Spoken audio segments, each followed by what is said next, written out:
چاہتا ہے چھپانے کے کام. میری اور آپ کی بھی ایک عورت ہے مردوں کی، ناف سے لے کر گھٹنوں تک. یہ عورت اور رجل مرد کی چھپانے کی جگہ. عورت سوائے ہاتھ کے اور منہ کے اور پاؤں کے، باقی اس کا پورا بدن جو ہے نا چھپانے کے لائق. اس لیے ہر وہ کام جس سے اس کا کوئی حصہ نمایاں ہونا کہ سجدے میں ابھر کر کرے، اوپر سے سارا اس کا جسم اوپر اٹھا ہوا نظر آئے، یہ یا رفع الیدین ہماری طرح اونچا کرے نہیں، یا چھاتی تک کی طرف کرے، اپنے پستانوں پر ہاتھ رکھے، ان کو دبا کر رکھے. رکوع میں بھی زیادہ جھکے نہیں، بس ہاتھ جو ہے نا گھٹنوں تک پہنچ جائے، بے شک کمر نہ ہی سیدھی ہو. سجدے میں جائے تو زمین پر بیٹھ جائے، زمین پر ہاتھ اس طرح پھیلائے، پیٹ جو ہے رانوں کے ساتھ لگائے، دونوں پاؤں ایک طرف کو نکال دے، بیٹھ جائے زمین. اس کو کوئی ایسا کام نہیں کرنا چاہیے جس سے اس کا جسم کا کوئی حصہ نہ ابھرا ہوا نظر آئے. یہ چھوٹا سا اصول ہے. بس ہر وہ کام کرے جس سے نہ چھپتی جائے. جی. محمد عثمان اکرم صاحب پوچھتے ہیں، مولانا صاحب قرآن کریم میں کہیں ذکر نہیں کہ جب نماز کے لیے وضو کیا جائے تو ناک پہ پانی ڈالا جائے اور کلی کی جائے. اگر یہ نہ کیا جائے تو کیا وضو ہو جاتا ہے؟ قرآن مجید میں تو جو بات آئی وہ ٹھیک ہے، آپ کہتے ہیں کہ منہ دھونے کا حکم، مگر ساری دنیا جس کو اللہ نے عقل دی نا، کافر مومن جب کہنا ہاتھ منہ دھونا ہے تو منہ بھی صاف کرتے ہیں، ناک میں بھی پانی ڈال. یہ ایک فطری بات ہے. کوئی بھی منہ دھوئے گا تو اگر صبح کے وقت اٹھانا منہ صاف کیا نا، کوئی نہیں، وہ خود بھی نہیں مطمئن ہوگا، نہ کوئی کہیں گے یہ. اور اللہ کے رسول نے وضاحت کر دی کہ چہرہ جو ہے اس میں ناک اور منہ بھی شامل ہے، اس کو 3 بار دھونا چاہیے. جی. ایک ساتھی پوچھتے ہیں، انہوں نے ناروے سے کہا ہے، عاطف علی شاہ، آپ کے بہت سے کلپ سنے، بہت شکریہ، آپ کی باتوں سے میرے دل کو بہت تسلی ہوتی ہے، لیکن 3 سوال آپ سے کروں گا جن کی وجہ سے میں نے فقہ حنفی سے فقہ جعفریہ اختیار کر لی. پہلا کہ آج وضو میں پاؤں دھونا، اور دوسرا طلاق ثلاثہ، اور تیسرا تراوی. میں نے ان تینوں مسئلوں کے اندر فقہ جعفریہ والوں کو حق پہ پایا اپنی تحقیق کے مطابق. اس کے بعد میں نے وہ فقہ جعفری اختیار کر لی. آپ اس کے بارے میں مجھے وضاحت فرمائیں کہ آپ کے ہاں اہل سنت کے ہاں بھی کوئی ایسی چیز موجود ہے کہ جو ان تینوں چیزوں کے بارے میں ویسے دلائل فراہم کر سکے؟ شاہ صاحب اس کے لیے آپ کو نا جعفری بننے کی کوئی ضرورت نہیں تھی. باقی اگر آپ حنفی سے جعفری ہو گئے تو کوئی نہیں، اسلام میں حنفی بھی تھے تب بھی مسلم تھے، جعفری ہو گئے پھر بھی مسلم ہیں. کوئی ایسی بات نہیں کہ آپ اسلام سے نکل گئے. مگر مسئلے جو آپ نے بیان کیے ان کے لیے کیا جعفری ہونے کی ضرورت تھی؟ جن چیزوں میں جعفریوں کا اور دوسرے لوگوں کا اختلاف ہے، یہ نہیں کہ پاؤں دھونے یعنی وہ اور باتیں، جن میں سے بنیادی بات جو ہے نا وہ امامت کی ہے کہ شیعہ حضرات جو کہتے ہیں حضور کے بعد 12 آدمی جو ہے نا ان کو بھی خدا نے مقرر کیا، آپ علم دیتا ہے، وہ غلطی سے پاک ہیں. اور جیسے نبی کو کوئی شخص نہیں مانتا کافر ہے، اسی طرح جو ان 12 کو نہیں نہ مانتا اس کی سب باتیں ضائع ہیں، وہ ہمیشہ دوستی. مسئلہ یہ ہے جس کو طے کرنا چاہیے کہ یہ دین میں کہیں ہے بات. یہ چھوٹے چھوٹے مسئلے جو نا پاؤں دھونے کے مسئلہ کوئی نہیں. اہل سنت خود کہتے ہیں کہ 4 اس بارے میں قول ہے کہ پاؤں دھو. ایک ہے کہ مسح کر لو، ایک ہے کہ دونوں میں آپ کو اختیار ہے، جس دن جی چاہو دھو لو، جس دن جی چاہو ہاتھ پھیر لو. اور کئی لوگ ہیں جو کہتے ہیں دونوں کام کرو یار، پہلے ہاتھ پھیرو اس کے بعد دونوں پاؤں کو دو. 4 قول ہوگا کہ صرف مسح، صرف دھونا، دونوں، اور یہ ان میں سے جو جی چاہے کر لیا. یہ خود اہل سنت کی کتابوں موضوع ہے. اس کے لیے آپ کو جعفری ہونے کی کیا ضرورت تھی؟ مسح کرنا تھا تو کر لیتے. مگر دلائل اتنے نہیں جیسے آپ سمجھنے کہ بہت دلائل وزنی ہیں. ڈھیروں حدیثیں اہل سنت کے پاس کہ رسول اللہ پاؤں دھوتے تھے.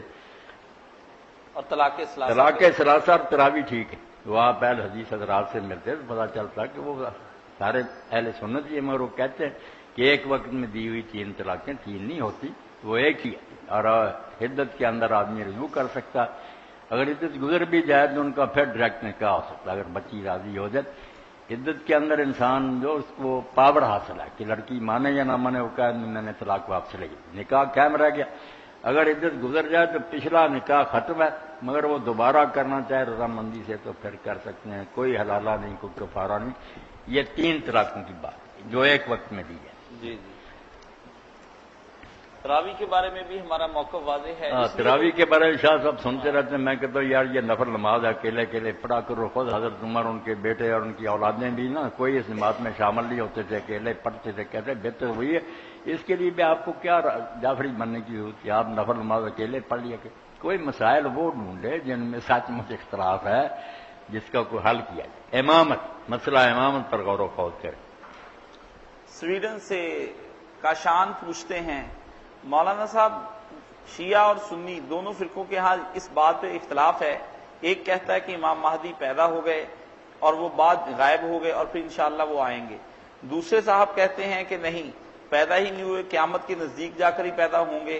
ٹھیک ہے، اس بارے میں آپ کی تحقیق کی کیا رائے ہے کہ دونوں میں سے کون صحیح ہے؟ یہ دونوں باتیں جو ہیں ان میں سے کوئی بات ایسی نہیں جو آدمی کو کافر بنائے۔ اگر پیدا ہو گئے اور اللہ نے انہیں لمبی عمر دی ہے تو کوئی نہیں، ہم مسلمان مانتے ہیں کہ عیسیٰ علیہ السلام ان سے بھی پہلے کے ہیں، وہ زندہ ہیں، آئیں گے۔ اس لیے امام مہدی بھی اگر پیدا ہو گئے اور وہ زندہ ہیں، لمبی عمر انہیں، تو یہ کوئی ناممکن بات نہیں، مگر اس کا کوئی تاریخی ثبوت نہیں۔ شیعہ حضرات کی کتابیں دیکھیں، اس کی سندیں دیکھیں، کچی باتیں لکھتے ہیں کہ امام جو ہے نا آخری حسن عسکری علیہ السلام ان کے ہاں نرگس ان کی بیوی تھی، کوئی حمل کے آثار نہیں نظر آئے۔ جس دن امام کی پیدائش کہتے ہیں مہدی، انہوں نے اس کی اپنی بہن کو بلایا، امام کی پھپھی کو، ساری رات رہی گھر میں، کچھ نہیں۔ جب فجر ہونے کا وقت قریب آیا تو نرگس کا پیٹ پھولا، پھر ایک بچہ پیدا ہوا۔ یہ ایک افسانہ جو کتابوں میں لکھتے ہیں، سند کمزور، یہ خود مانتے مجہول۔ کوئی ثبوت دے دے نا تاریخی کی پیدا ہوا تو کوئی ایسی بڑی بات نہیں، ٹھیک ہے اللہ لمبی عمر دے سکتا، اہل سنت کی بات ہی تھی، قریب کے ہم کے نا پیدا ہوں گے، اس وقت کی اللہ تعالیٰ ان کی مدد کرے گا، اسلامی حکومت قائم ہوگی۔ جی مولانا صاحب سائمہ پوچھتی ہیں کہ خواتین کو عموماً ایک بیماری لیکوریا کی لگتی ہے، آپ اس کے بارے میں وضاحت فرما دیں کہ اس بیماری کے دوران میں جو ڈسچارجنگ ہوتی رہتی ہے کیا اس سے وضو ٹوٹ جاتا ہے؟ نہیں، کوئی وضو نہیں۔ یہ جو ہے نا استحاضہ وغیرہ یہ بیماری ہو جاتی ہے، اس میں بے شک طواف کریں، نمازیں پڑھتی رہیں، روزے رکھیں۔ جو دن حیض کے تھے نا بیمار ہونے سے پہلے جو پتا تھا کہ اتنے دن آیا کرتے تھے، تاریخیں معلوم ہیں یا نشانی سے کہ گاڑھا ہو، سیاہ رنگ کا ہو، وہ ہے حیض۔ باقی جو نا اس طرح کے داغ لگتے رہنا یہ استحاضہ اور کوئی شے نہیں۔ اس میں نماز بھی پڑھے، قرآن پڑھے، خاوند بیوی بھی آپس میں ملے، سب حلال ہے، حیض کے ایام میں حرام۔ ایک اور خاتون پوچھتی ہیں کہ اگر ایک آدمی کسی سے دلی طور پر نفرت رکھتا ہے لیکن دنیا داری کی وجہ سے اس سے ملتا ہے، لوگ کہتے ہیں یہ منافقت ہے، چھوڑ دیں، یا اسے کٹ آف ہو جائیں یا اسے مکمل طور پر ملیں، یہ کوئی طریقہ کار نہیں ہے کہ آپ دلی تو نفرت رکھتے ہیں لیکن دنیا داری کے طور پر اس سے ملاقات بھی کرتے ہیں؟ دین کی روشنی میں وضاحت فرما دیں۔ میری بہن دیکھنا تو یہ ہے کہ دلی نفرت کس وجہ سے، اگر تو اس میں کوئی شرعی عیب ہے، برا آدمی تو نفرت کرنی چاہیے۔ باقی جو ہے نا ظاہر داری اور ملنا، اچھا سلوک، آئے سے کو خوش آمدید کہنا، کھانا کھلانا، یہ کوئی منافقت وغیرہ نہیں۔ خود رسول اللہ نے ایک شخص آیا اور لوگوں کو کہا کہ یہ بے ایمان آدمی آ رہا، اپنے قبیلے کا بدترین آدمی، مگر جب آیا تو بہت اچھا سلوک سے کیا۔ بعد میں لوگوں نے کہا کہ اللہ کے رسول آپ نے یہ پہلے فرمایا میں اس کی وجہ سے اپنے کردار کو خراب کروں، سلوک تو نیکی کرنا چاہیے، خبردار تمہیں کر دیا تھا بندہ خطرناک، تو برا ہے تو اس سے بے شک نفرت کریں، دل میں کرنی چاہیے، مگر ظاہری سلوک جو ہے نا سلام کہنا، کھانا جو مرکر کا، یہ نہیں قطع تعلق کرنا چاہیے، شاید آپ کے میل جوڑ کی وجہ سے کبھی ہدایت ہی ہو جائے، کاٹ آف نہیں کرنا۔ جی ایک صاحب پوچھتے ہیں، مولانا صاحب میرے ایک دوست شیعہ بار بار اس بات پر مصر ہیں کہ حجۃ الوداع کے موقع پر نبی کریم صلی اللہ علیہ وسلم نے من کنت مولا فہذا علی مولا کے الفاظ کہے ہیں، لیکن میں نے کہیں خطبے میں نہیں پڑھے، آپ بتا دیں یہ الفاظ کس جگہ کے ہیں، کیا یہ خطبے کا حصہ تھے یا نہ؟ کون پوچھتا ہے؟ یہ ایک دوست ان کے کہتے پوچھتے ہیں علماء کے آپس میں۔ ہاں علماء کہتے ہیں، لکھنے والے یہ بھی کہتے ہیں کہ آپ نے خطبہ حجۃ الوداع میں یہ بات کی، مگر نہیں، یہ بات ٹھیک نہیں۔ ہمارے اہل سنت میں سے کچھ لوگ کہتے ہیں آپ نے کہا دو چیزیں چھوڑ رہا ہوں، اللہ کی کتاب ہے میری سنت ہے، وہ بھی نہیں خطبہ حجۃ الوداع میں، کیا دوسرے موقع پر۔ یہ من کن تو مولا ہو جو نا، یہ بھی وہاں نہیں فرمایا۔ جب حج سے واپس لوٹے مکہ اور مدینہ کے درمیان ایک مقام آتا جوفہ، جو شام والوں کا میقات ہے، شام کی طرف سے لوگ آئے تو وہاں سے احرام باندھتے، اس کے قریب ایک تالاب تھا، چشمہ، جس کو غدیر قوم کہتے ہیں، وہاں پھر نبی علیہ السلام نے لوگوں کو اکٹھا کر کے نا یہ خطبہ دیا کہ میں بشر ہوں، ہو سکتا ہے اللہ کا فرشتہ آئے اجل کا اور میں دنیا سے چلا جاؤں، تو سن لو میں تم میں دو عظیم چیزیں چھوڑے جا رہا ہوں، ایک اللہ کی کتاب ہے، اس میں ہدایت اور نور ہے، اور دوسرے یہ میرے خاندان کے لوگ ہیں، ان کے بارے میں میں تمہیں اذکرکم اللہ فی اہل بیتی، اللہ کا خوف دلاتا ہوں کہ میرے بارے ان سے بدسلوکی نہ کرنا، اور ساتھ یہ کہا کہ من کنت مولا فعلی، جو مجھ سے محبت رکھتا ہے اس کے لیے ضروری ہے کہ ولی سے۔ یہ خطبہ جو ہے نا خم غدیر کا، اس میں حجۃ الوداع کی حدیثیں وغیرہ نا ترمذی وغیرہ میں، مگر وہ نہیں ٹھیک۔ اسپین سے احمد صاحب پوچھتے ہیں، مولانا صاحب السلام علیکم، وعلیکم السلام ورحمۃ میں نمک بنانے والی ایک فیکٹری میں ہوں جہاں سے نمک کا پتھر نکلوایا جاتا ہے اور اس سے لیمپ بنائے جاتے ہیں جو ہم سیل کرتے ہیں۔ بعض لوگ ہمارے پاس آتے ہیں، وہ یہ کہتے ہیں کہ ہمیں جانوروں کی شکل میں لیمپ بنا کر دیا جائے، ہم وہ بنا کر وہ بھی سیل کرتے ہیں، آیا کیا یہ ہمارا کاروبار کرنا جائز ہے یا نہیں؟ جانوروں کی شکل کا کو کیا کرتے مطلب ہیں؟ شیر بناتے ہیں، شیر کے اندر وہ بلب روشن ہو جاتا ہے جس سے وہ کمرہ بھی ساتھ روشن ہو جاتا ہے، ہرن بنا دیتے ہیں، طوطا بنا دیتے ہیں، یہ نمک کے پتھر سے ہی وہ ساری چیزیں بناتے ہیں۔ اسپین میں یہ پوچھنے کا کاروبار بھی ہوتا ہے، میں اس فیکٹری میں کام کرتا ہوں، تو ایسی صورت میں وہ مورتیاں بنانا اور ان کو مطلب بیچنا خریدنا یہ کس حد تک درست ہے؟ ناجائز ہی ہے یہ مجسمے بنانا، صرف بچیوں کے کھلونے ٹھیک، بچیوں کے لیے کسی قسم کے بنائے جانا جانداروں کی شکلوں کے، اس میں کوئی حرج نہیں۔ لعاب سبایا جو ہے نا چھوٹی بچیوں کے کھیلنے کے لیے حضور نے اجازت دی ہے، گھوڑا ہو اونٹ ہو جو جی چاہے بنا لیں، اس کا کوئی حرج نہیں، بڑے لوگ نا یہ کام کریں۔ اچھا ٹھیک ٹھیک، یعنی چھوٹے چھوٹے کھلونے کے طور پر چھوٹے ہوں یا بڑے، چھوٹی بچیوں کی جو بچیاں بھی کھیلتی ہیں نا چھوٹی چھوٹی، وہ اگر ان کھلونوں سے کھیلیں تو ان کے لیے درست۔ ٹھیک۔ مولانا نمک تو ایک کھانے کی چیز ہے، کہ ایسے پتھر کو ضائع کرنا ہے اس طریقے سے؟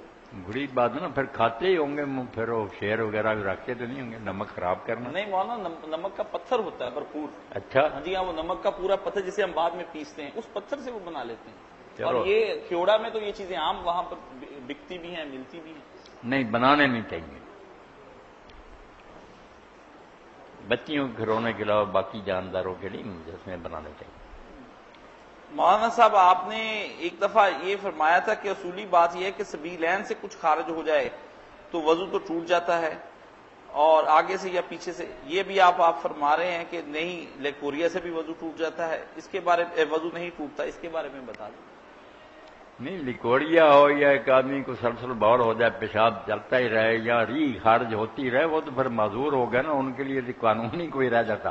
یہ تندرستوں کی بات ہے، تندرست آدمی ہو تو اگلے اور پچھلے حصے سے کوئی چیز نکلے، ہوا ہو، پخانا ہو، پیشاب، پھر وہ بیمار جو ہوتا ہے کسی کو یہ عذر ہی ہو گیا کہ پیشاب رکتا ہی نہیں، بار بار آتا، یا ہوا خارج ہوتی ہے، یہ بچیاں جن کو لکوڑیا، یہ مستثرا، ان کا عذر ہی ٹوٹتا، ٹھیک ہی ٹھیک ہے، معذور ہو گئی۔ ایک خاتون پوچھتی ہیں کہ اگر عرفات سے واپسی کے بعد کسی اور عورت کو حیض شروع ہو جائے تو ایسی صورت میں اس کے جانے کا بھی وقت آ جائے تو وہ عورت کیا کرے؟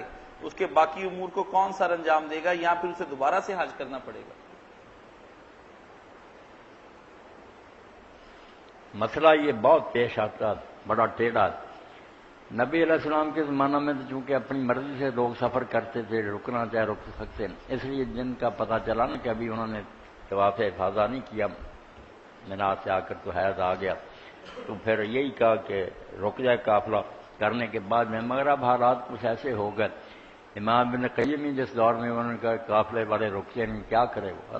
8 حال پھر بتائے، جن میں سے 2 جو ہے نا وہ پکے ہیں، جو اپنی جگہ کسی عورت کو کہہ دے کہ میرا طواف اور 2 رکعتیں پڑھ لے، صفا مروہ کی صحیح جو ہے نا وہ خود ہی کر لے، باقی سارے کام کرے، طواف اور 2 رکعت نماز کے لیے نا